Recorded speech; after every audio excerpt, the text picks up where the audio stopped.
Hello students, कैसे हैं आप लोग। आज हम लोग पढ़ेंगे बैक्टीरिया के किंगडम प्रोटिस्टा के डिफरेंट ग्रुप्स के बारे में। अभी तक हम लोग ने किंगडम प्रोटिस्टा के बहुत सारे जनरल कैरेक्टरिस्टिक्स पढ़ रखे हैं। अब इसके बाद हम लोग पढ़ेंगे किंगडम प्रोटिस्टा के डिफरेंट ग्रुप्स के बारे में। तो सबसे पहले अगर आपने चैनल को सब्सक्राइब नहीं किया तो चैनल को सब्सक्राइब ज़रूर कर लीजिए, और वीडियो अगर आपको अच्छी लगे तो इसको लाइक ज़रूर कीजिएगा, क्योंकि आपका हर एक लाइक हमारे लिए एटीपी की तरह काम करता है, हमें एनर्जी देता है, ताकि हम इस तरह की वीडियोस लेक्चर्स आपके लिए ज़्यादा से ज़्यादा बना के आपको प्रोवाइड कर सकें। और कोई भी अगर क्वेरी होती है, कोई डाउट होता है, तो आप कमेंट करके पूछ सकते हैं। जो भी आपके क्वेरी या डाउट है उसको आप कमेंट करके पूछ सकते हैं। अभी तक हम लोग स्लाइड्स पे पढ़ रहे थे, अलग से आपको स्लाइड प्रिपेयर करके इस पर प्रोवाइड की जा रही थी, उस पर आप लोग पढ़ रहे थे बायोलॉजिकल क्लासिफिकेशन और लिविंग वर्ल्ड। आज आपको थोड़ा सा एनसीईआरटी के ऊपर यहाँ पे पढ़ाया जा रहा है, ताकि एनसीईआरटी से भी आप कनेक्ट हो सकें अच्छे से।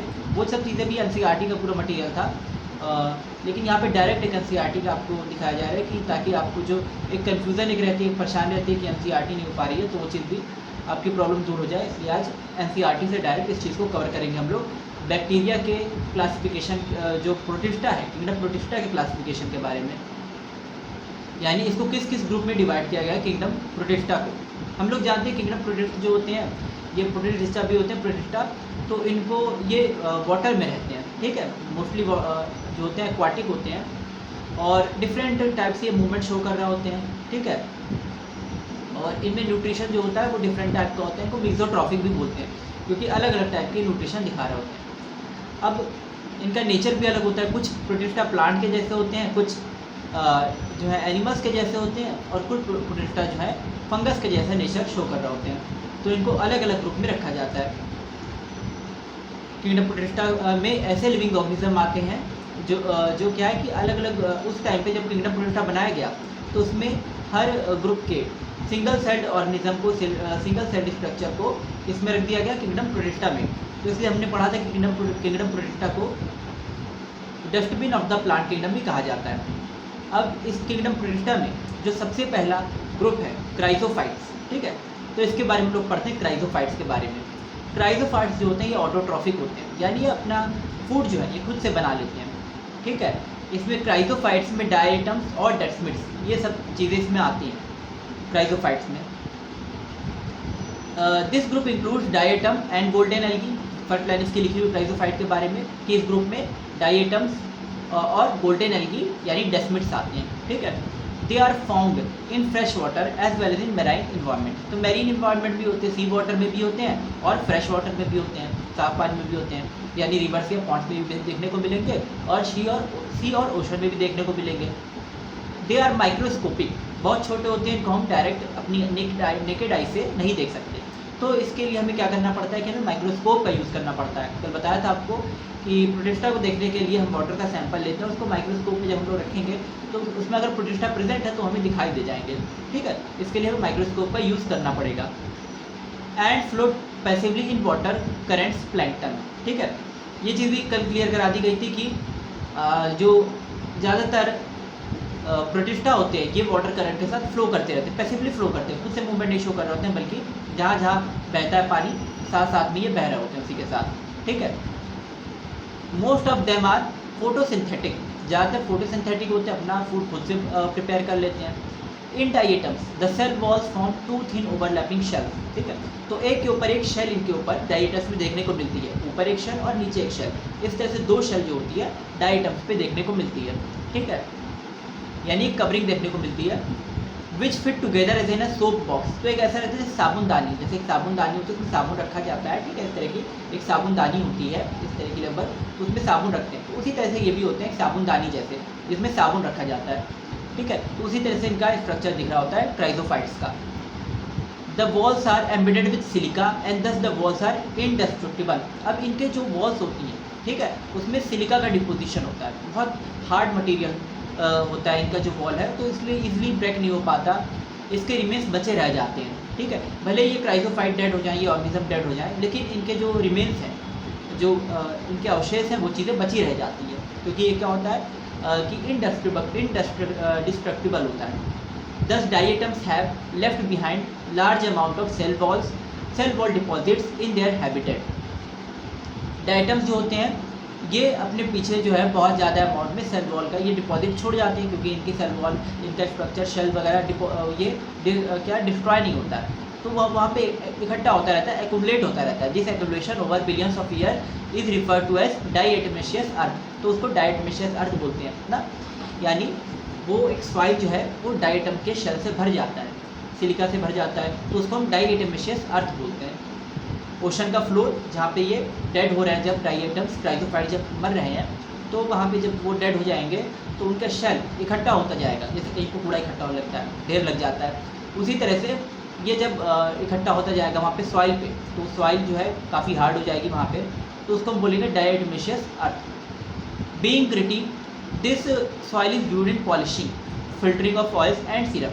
ठीक है, ये बहुत इंपॉर्टेंट पॉइंट है कि इसका यूज़ कहाँ कहाँ पे होता है. ठीक है, बहुत हार्ड है ये, तो इसका यूज़ हम लोग पॉलिश वगैरह में करते हैं, किसी चीज़ को पॉलिश करने में, फिल्टर करने में, कोई चीज़ में फिल्टर करनी होती है उसमें हम यूज़ कर लेते हैं. इंडस्ट्रीज वगैरह में यूज़ होता है, ऑयल का फिल्टर जैसे किया जाता है इंडस्ट्रीज में, तो उसमें क्रिटाशियस का डायटमेशियस अर्थ का यूज़ होता है. सिरप्स में यूज़ करते हैं. ठीक है, सिरप में भी इनका यूज़ किया जाता है, सिरप इस तरह से बनाई जाती है.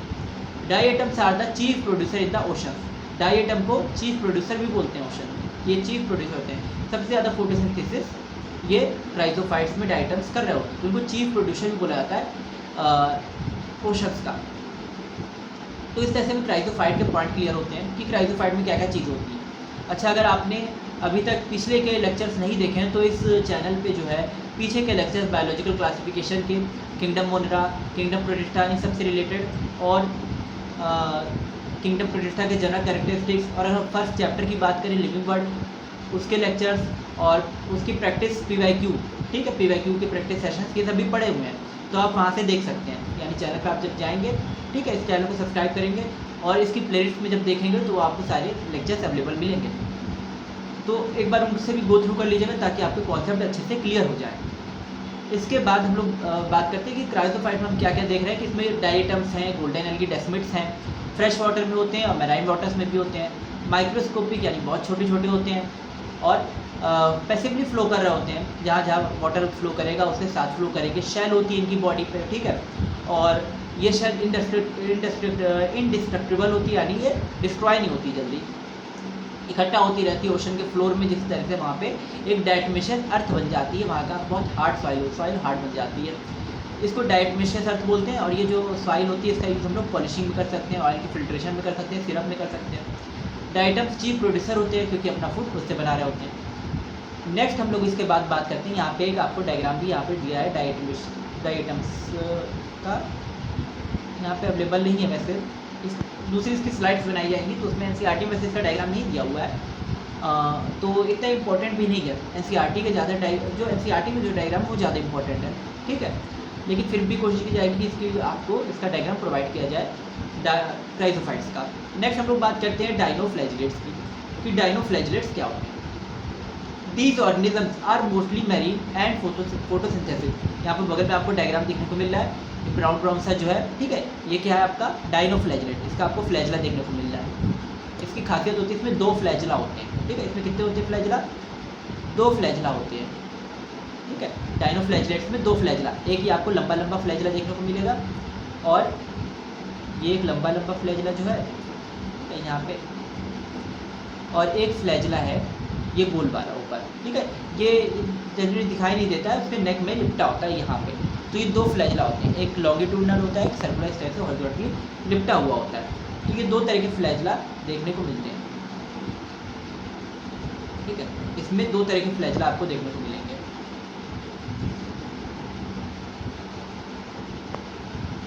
क्लियर? तो यहाँ पे क्या है, डायनोफ्लैजिलेट्स जो है, these organisms are mostly marine and photosynthetic. तो ये मैरीन होते हैं यानी ओशन में रहते हैं, और अपने आप अपना जो फूड है वो प्रोड्यूस कर रहे होते हैं, प्रिपेयर कर रहे होते हैं.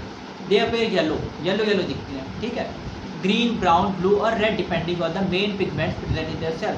डिफरेंट कलर्स के होते हैं डायनोफ्लैजिलेट. ठीक है, अलग अलग कलर के दिखते हैं ये, और इनको हम क्या कहते हैं, डायनोफ्लैजिलेट्स को डेकोरेटर भी बोलते हैं, ओशन का डेकोरेटर. ठीक है, क्योंकि ओशन में जो है ये डिफरेंट कलर के बहुत सारे होते हैं इस तरह का, उनका कल्चर बहुत अच्छा होता है. इनकी जो सरफेस पे जो स्कल्पचर इनका होता है, ठीक है, जो डिज़ाइन आपको देखने को मिल रही है। तो डेकोरेटर ऑफ द ओशन भी हम लोग इनको बोल देते हैं कि डेकोरेटर ऑफ ओशन के डाइनोफ्लैजिएट्स जो है बहुत सारे कलर में होते हैं, ठीक है, येलो, ग्रीन, ब्लू और रेड।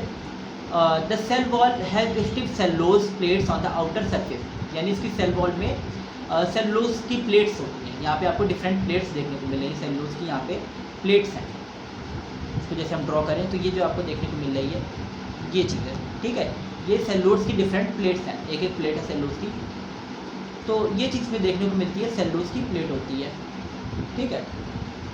नेक्स्ट इसके बाद है सेलुलोज की प्लेट के बाद most of them have two flagella, one lies longitudinally and other transversely in a furrow between the wall plates, ठीक है। तो दो फ्लैजिला होते हैं, एक लॉन्गिट्यूडनल होता है लंबा जो ये बना हुआ, और एक फरो में होता है, यानी इसकी जो नेक होती है उसमें है ये।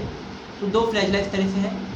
रेड डाइनोफ्लैजिलेट एग्जाम्पल, इसके एग्जाम्पल क्या क्या है, जैसे रेड डाइनोफ्लैजिलेट की हम लोग बात करें, रेड फ्लैजिलेट जब डाइनोफ्लैजिलेट या रेड कलर के जब डाइनोफ्लैजिलेट बहुत ज़्यादा हो जाते हैं ओशन में, तो उसको हम बोलते हैं रेड टाइड ना। वहाँ का पानी ऐसा लगता है जैसे खून, ब्लड के जैसा दिख रहा होता है, ठीक है, खून के जैसा, तो उसको हम लोग बोलते हैं रेड टाइड, ठीक है। जब पानी क्या हो जाता है कि बहुत ज़्यादा उसमें रेड डाइनोफ्लैजिलेट बढ़ जाते हैं। एग्जाम्पल है गॉनी ऑलेक्स, ठीक है, गॉनी ऑलेक्स एग्जाम्पल है। और next undergo such rapid multiplication that they make the sea appears red tides ना। तो ये बहुत जल्दी जल्दी डिवीज़न कर रहे होते हैं, रिप्रोडक्शन कर रहे होते हैं, और बहुत सारे अपने जैसे मल्टीप्लाई करके रिप्रोड्यूस करके क्या बना रहे होते हैं, डाइनोफ्लैजिलेट बना देते हैं रेड रेड कलर के। तो इस वजह से वहाँ ब्लड जैसा अपीयर हो जाता है, ठीक है, इसी को बोलते हैं रेड टाइड। तो इसका एग्जाम्पल है गोनी ऑलेक्स ना। नेक्स्ट इसके बाद है toxins release by such large numbers में even kill other marine animals such as fishes. तो इनसे जो टॉक्सिन निकलता है, ये टॉक्सिन भी निकालते हैं डाइनोफ्लैजिलेट, इनसे टॉक्सिन यानी कि हार्मफुल केमिकल्स निकल रहे होते हैं। ये केमिकल्स जो होते हैं आसपास की जो फिश होती हैं उस मैरीन इन्वायरमेंट में, ठीक है, उसको ये किल कर देते हैं। तो ये टॉक्सिन जो है ये फिशेस को किल कर देते हैं। तो इस तरह से जब रेड टाइड बनती है तो उसमें वाकई में जो उसके आसपास की फिशेज होती हैं वो मर भी जाती हैं, किल हो जाती है। Toxins release by such large numbers में even kill other marine animals such as fishes. तो फिशेस को इनके टॉक्सिन जो इनसे टॉक्सिन निकलते हैं वो फिशेस को किल करते हैं।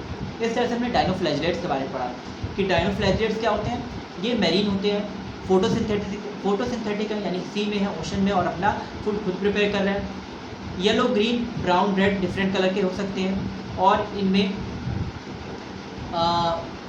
जैसा पिगमेंट होगा वैसे ही दिखाई देंगे, जिस तरह का पिगमेंट जिस कलर का होगा। सेल वॉल सेलुलोज की बनी है और प्लेट्स होती हैं, सेलुलोज की प्लेट्स होती हैं, उनकी सेल वॉल होती है। दो फ्लैजिला, एक लॉन्गिट्यूडनल और एक सर्कुलर, ठीक है, फरो के बीच में होता है, या ट्रांसवर्सल बोल देते हैं, लॉन्गिट्यूडनल और ट्रांसवर्सल। दो फ्लैजिला है। रेड डाइनोफ्लैजिलेट इसका एग्जाम्पल है गॉनी ऑलेक्स। और इस जो मल्टीप्लिकेशन इसमें देखने को मिलता है कि जो रेड कलर वाले जो डाइनोफ्लैजिलेट होते हैं ये मल्टीप्लाई करते हैं, रिप्रोड्यूस करते हैं, अपने जैसे बहुत सारे डाइनोफ्लैजिलेट बना लेते हैं। टॉक्सिन, ये रेड डाइनोफ्लैजिलेट क्या करते हैं, टॉक्सिन रिलीज करते हैं। तो इनका जो टॉक्सिन होता है वो टॉक्सिन आसपास की फिशेस को किल कर देता है। तो इस तरह से डाइनोफ्लैजिलेट ये हमारे लिए बहुत एक इंपॉर्टेंट ग्रुप है इसका, प्रोटिस्टा का। नेक्स्ट जो प्रोटिस्टा हम लोग बात करते हैं यूग्लिनॉइड की। यहाँ पे यूग्लिना का आपको देखने को मिल रहा है डायग्राम। यूग्लिना के स्ट्रक्चर से पहले भी हम लोग देख चुके हैं अपनी पिछली स्लाइड्स में। तो यूग्लिनॉइड्स जो होते हैं, यूग्लिनॉइड में आपको एक लंबा सा फ्लैजिला देखने को मिल रहा है, ठीक है, एक लॉन्ग फ्लैजिला होता है, एक शॉर्ट फ्लैजिला होता है। दो फ्लैजिला होते हैं इस यूग्लिना में, ठीक है। यहाँ पे अगर आप देखें तो यहाँ पे दो फ्लैजिला, एक ये है और एक ये, दो तरह के फ्लैजिला यहाँ पे आपको देखने को मिल रहा है, ठीक है। तो ये यूग्लिना में दो तरह के फ्लैजिला होते हैं। यूग्लिनॉइड जो होते हैं ये क्या करते हैं कि दो ऑर्गेनिजम्स की तरह दो डिफरेंट नेचर शो कर रहे होते हैं। यानी यूग्लिना के बारे में बता चुके हैं कि जब दिन का समय होगा, सनलाइट होगी, तो उस टाइम पे ये फोटोसिंथेसिस करेंगे। जैसे प्लांट फोटोसिंथेसिस करते हैं उसी तरह से यूग्लिना भी फोटोसिंथेसिस करेंगे। और जब रात का समय होगा, जब लाइट नहीं होगी, तो ये क्या करते हैं, ये कोई भी आसपास जो इनके छोटे ऑर्गेनिजम्स होते हैं, स्मॉल ऑर्गेनिजम्स होते हैं, छोटे छोटे बैक्टीरिया या छोटे छोटे जो भी रिमेन्स है प्लांट्स के, तो उनको ये क्या कर लेते हैं, ईट कर लेते हैं, इंगल्फ कर लेते हैं, निकल जाते हैं, जैसे एक शिकारी या एक जानवर करता है उस तरह से। तो ये प्लांट्स के जैसा भी बिहेवियर शो करते हैं यूग्लिना, और एनिमल के जैसा भी बिहेवियर शो करते हैं। तो इसीलिए इनको कहा जाता है link between plants and animals. ठीक है। प्लांट किंगडम और एनिमल किंगडम के बीच की जो लिंक है वो क्या है, यूग्लिना। यूग्लिना प्लांट का भी नेचर शो करता है और एनिमल का भी नेचर शो करता है, लेकिन है ये प्रोटिस्टा। ठीक है। Majority of them are fresh water organisms found in stagnant water. ज़्यादातर तो ये कहाँ पे देखने को मिलेंगे, स्टेगनेंट वाटर में, रुके हुए पानी में। Instead of a cell wall they have a protein rich layer called pellicle. इन पे सेल वॉल नहीं होती, ऊपर ही ऊपर स्पिंडल शेप के ये है, और ऊपर ही ऊपर एक क्या होती है, इसकी पेलिकल, ठीक है, स्मूथ लेयर होती है, उसको हम बोलते हैं पेलिकल। तो एक फ्लेक्सिबल सी स्मूथ सी लेयर होती है, उसको हम लोग बोलते हैं पेलिकल, प्रोटीन की होती है। ठीक है, प्रोटीन की बनी होती है पेलिकल। फिर इसमें दो फ्लैजला है, एक लॉन्ग है, एक शॉर्ट है।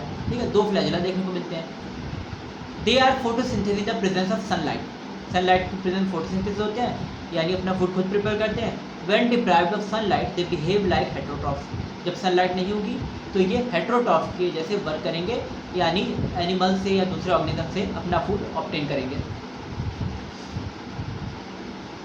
Just a second.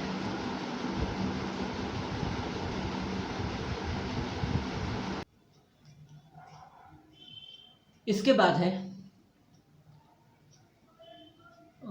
They behave like heterotrophs by predating smaller organisms. Smaller organism को प्रेडेट करते हैं, उनको खाते हैं, उनका शिकार करते हैं। Interestingly the pigment of euglenoids are identical to the those present in higher plants. इनके पिगमेंट्स जो होते हैं वो हायर प्लांट के जैसे होते हैं। ठीक है। एग्जाम्पल यूग्लिना, यूग्लिना से एग्जाम्पल है। यूग्लिना में जो पिगमेंट्स होते हैं वो हायर प्लांट के जैसे ही पिगमेंट्स होते हैं, यानी जो फूड प्रिपेयर करने का इनका अंदर जो सेल ऑर्गेनल होता है वो उनके प्लांट्स के जैसे सिमिलर होता है। तो यूग्लिनाइड कहाँ पे होते हैं, ये रुके हुए पानी में, स्टेगनेंट वाटर में होते हैं। ठीक है, फ्रेश वाटर में भी देखने को मिल सकते हैं। और सेल वॉल इस पे नहीं होती, पेलिकल होती, प्रोटीन की बनी हुई पेलिकल होती है। प्लांट्स और एनिमल्स दोनों का नेचर शो कर रहे होते हैं, मिक्सोट्रॉफिक होते हैं, इनके बारे में पढ़ चुके हैं। दो इसमें फ्लैजला होते हैं, एक लॉन्ग और एक शॉर्ट होता है, और इसका एग्जाम्पल है यूग्लिना। ठीक है। नेक्स्ट इसके बाद हम लोग बात करते हैं स्लाइम मोल्ड्स की। ठीक है, स्लाइम मोल्ड्स क्या होते हैं, तो यहाँ पे आपको दिख रहा है ये फिगर स्लाइम मोल्ड का, ब्लू कलर का, ये जो फिगर ऊपर वाला जो फिगर है। ठीक है, ये ऊपर वाला फिगर ये स्लाइम मोल्ड का है। तो स्लाइम मोल्ड जो होते हैं ये सेप्रोफाइटिक प्रोटिस्ट हैं। स्लाइम मोल्ड्स क्या होते हैं, सेप्रोफाइटिक प्रोटिस्ट। बताया था इसके बारे में कि फंगस के जैसे होते हैं। ठीक है, यानी ये डेड डिकेइंग ऑर्गेनिज्म से, डेड डिकेइंग मटेरियल से अपना न्यूट्रिशन ऑब्टेन कर रहे होते हैं। ठीक है, सड़ी गली चीज़ों से अपना भोजन लेते हैं, अपना खाने का सामान ये लेते हैं, और चीज़ों को सड़ा गला के इस तरह से उनसे अपना न्यूट्रिशन ऑब्टेन करते हैं। तो इनको सेप्रोफाइटिक प्रोटिस्ट कहा जाता है, कि ये सेप्रोफाइटिक होते हैं, सेप्रोट्रॉफ होते हैं।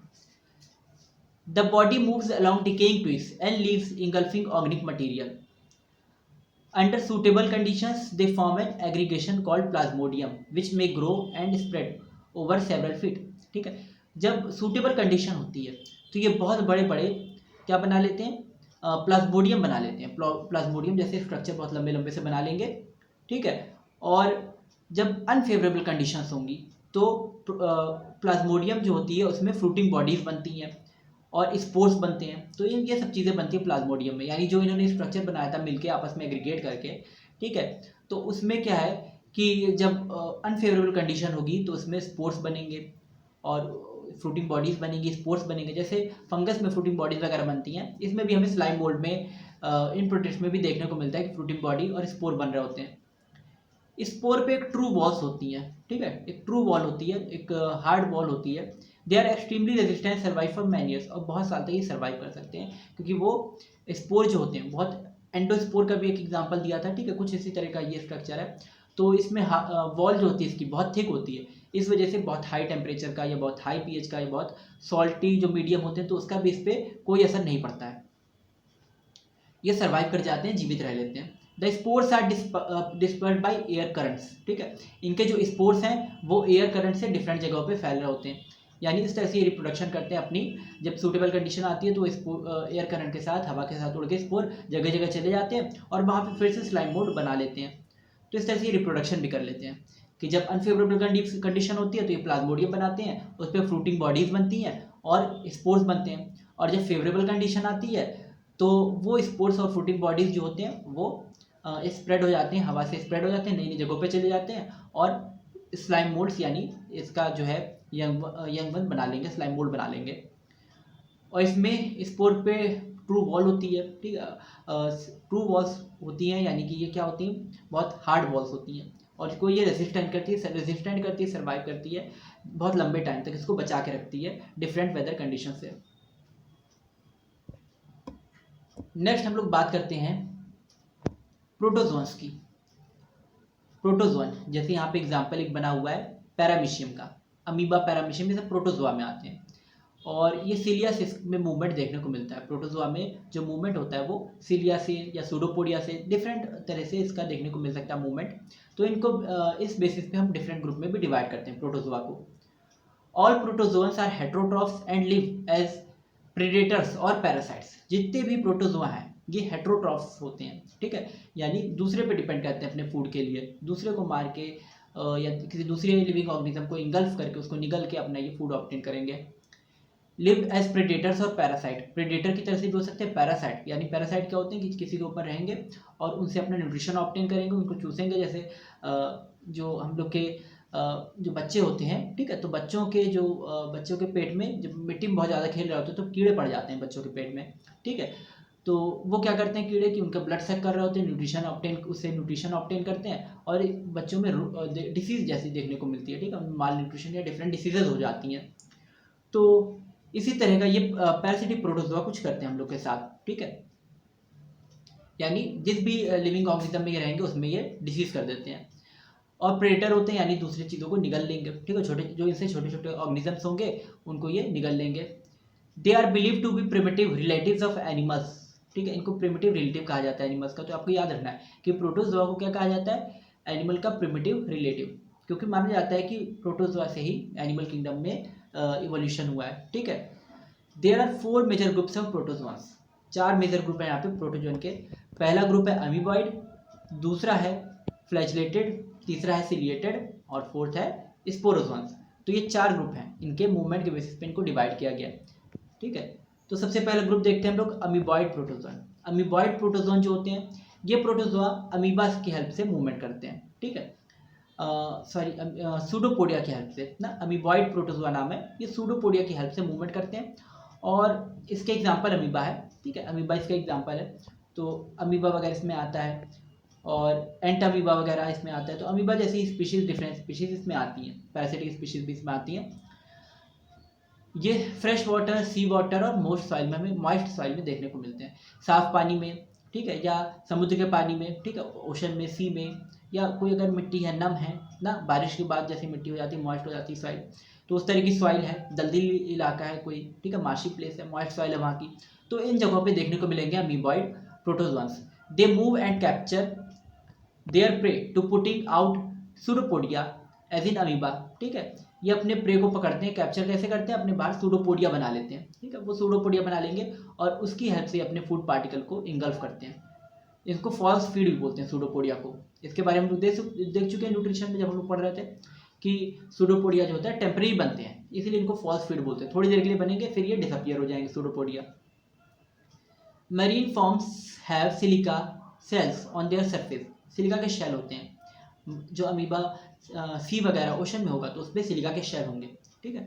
Some of them such as entamoeba और पैरासाइट्स, और ये क्या होता है, अच्छा शेल जो होती है कवच को बोलते हैं, जैसे हमने साबुनदानी का केस बताया था, तो उसी तरह से ये, ठीक है, अमीबा में जो ओशन में समुद्र में होते हैं तो उसमें साबुनदानी जैसा स्ट्रक्चर देखने को मिल सकता है, उस पर शेल देखने को मिल सकते हैं। Some of them such as entamoeba are parasites, कुछ एंटामीबा जो होते हैं वो पैरासाइट्स होते हैं, ठीक है, जैसे एंटामीबा हिस्टोलिटिका एक होता है ना, वो डिसीज करता है स्टमक रिलेटेड।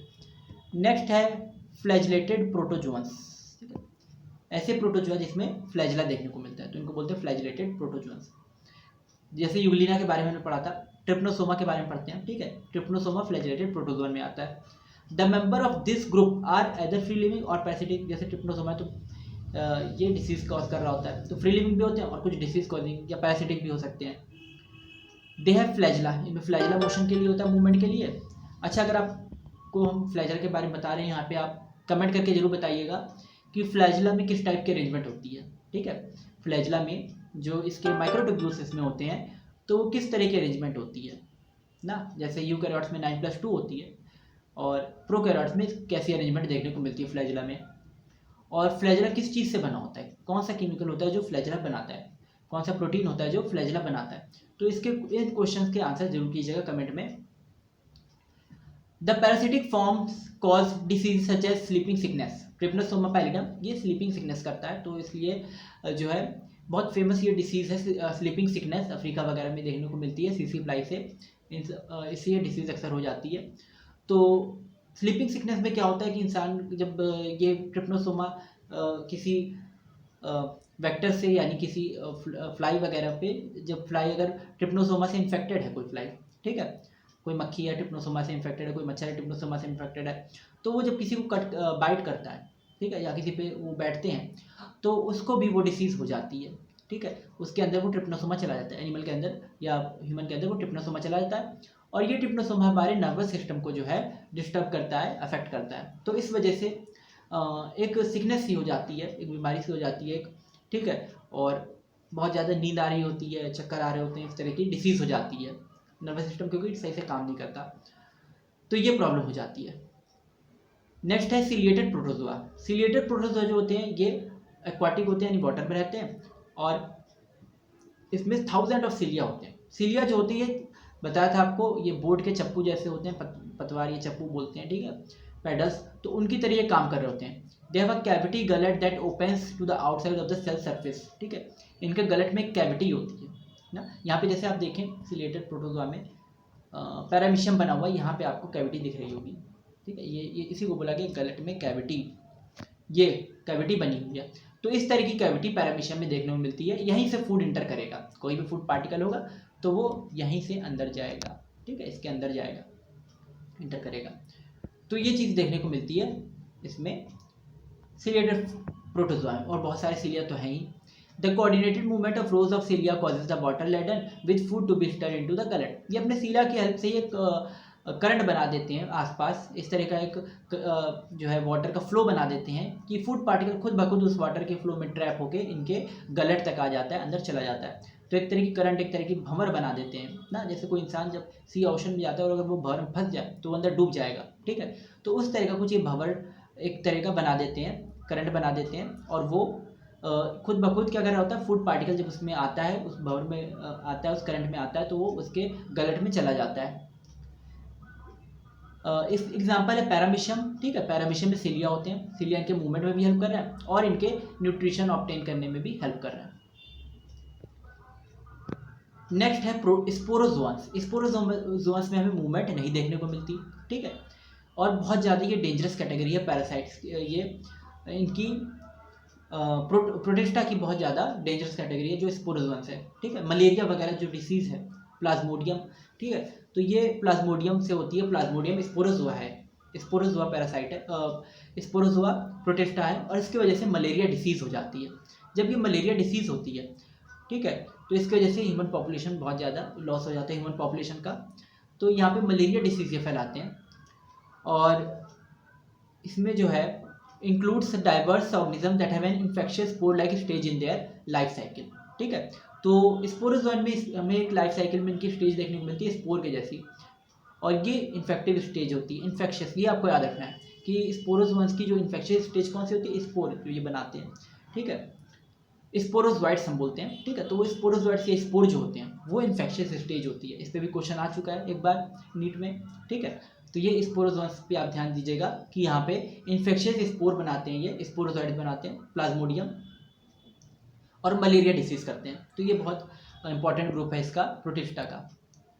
तो इस तरह से हमने क्लियर कर लिया कौन कौन से ग्रुप प्रोटिस्टा के। कल हमने ये जनरल कैरेक्टरिस्टिक्स पढ़े थे प्रोटिस्टा के, आज हमने क्राइसोफाइट कवर किया कि ये ऑटोट्रॉफिक होते हैं, ठीक है, अपना फूड खुद से बना लेते हैं, इसमें डाइटम और गोल्डन एल्गी आते हैं, ठीक है, डाइट में से अर्थ बना रहे होते हैं, इनके ऊपर शेल होती है, इस तरह की चीज़ें पढ़ी, चीफ प्रोड्यूसर होते हैं ओशन के, ठीक है। नेक्स्ट हमने डाइनोफ्लैजिलेट के बारे में जाना कि डाइनोफ्लैजिलेट जो होते हैं ये डेकोरेटर कहे जाते हैं, ठीक है, ओशन के, और बहुत अच्छा स्कल्पचर होता है, बहुत रंग बिरंगे देखने को मिलते हैं, कलरफुल डिफरेंट कलर्स के होते हैं, रेड टाइड बनाते हैं ये, ठीक है, टॉक्सिन रिलीज करते हैं जिससे आसपास की फिश मर जाती है, किल हो जाती है, तो उस तरह से बहुत ही इंपॉर्टेंट है। नेक्स्ट ट्यूबुलिनॉइड के बारे में देखा, डुअल नेचर शो करते हैं, यानी प्लांट्स का भी और एनिमल्स का भी, ठीक है, और इसमें फोटोसिंथेसिस भी कर रहे होते हैं, और ये दूसरे पे जब सनलाइट अवेलेबल नहीं होती तो उस टाइम पे प्रेडेटर की तरह एक्ट करते हैं और प्रे वगैरह कर लेते हैं, शिकार कर लेते हैं, ठीक है, या छोटे ऑर्गेनिज्म को इंगल्फ कर लेते हैं।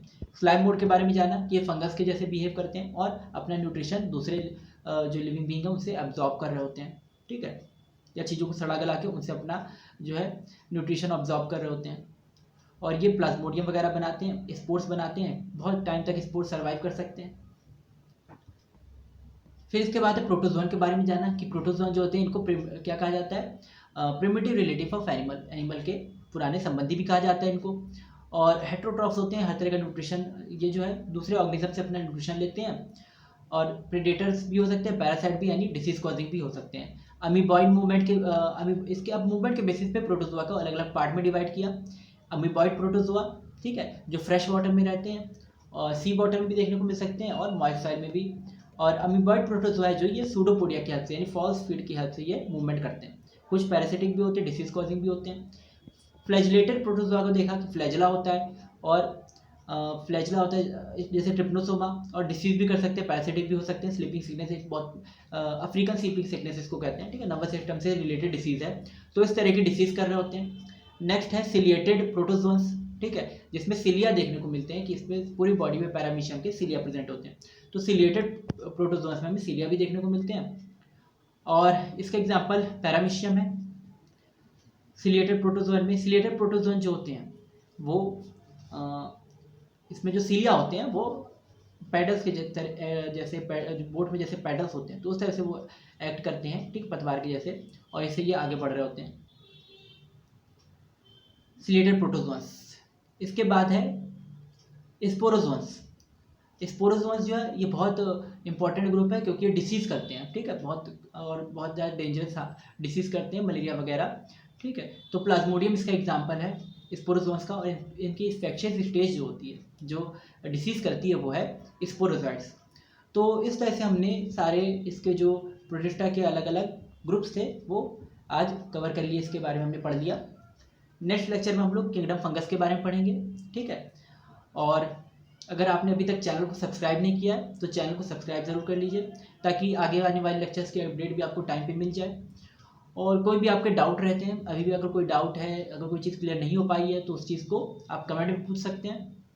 आपको यहाँ पे NCERT से भी चैप्टर्स कवर कराए जाएंगे और स्लाइड भी प्रोवाइड की जाएंगी, हर चैप्टर की अच्छे से एक एक चीज़ एक्सप्लेन की जाएगी। तो कोई भी डाउट अगर है तो आप कमेंट में पूछ सकते हैं, या व्हाट्सएप चैनल है उसकी भी लिंक इस पे ग्रुप में दी हुई है, यूट्यूब में अवेलेबल है, तो वहाँ पे भी आप पूछ सकते हैं, व्हाट्सएप चैनल पे भी, व्हाट्सएप ग्रुप पे भी पूछ सकते हैं, कोई भी कुछ भी क्वेरी है आपकी। और वीडियो अच्छी लगी तो लाइक ज़रूर कीजिएगा, ठीक है। मिलते हैं अगली वीडियो में, थैंक यू।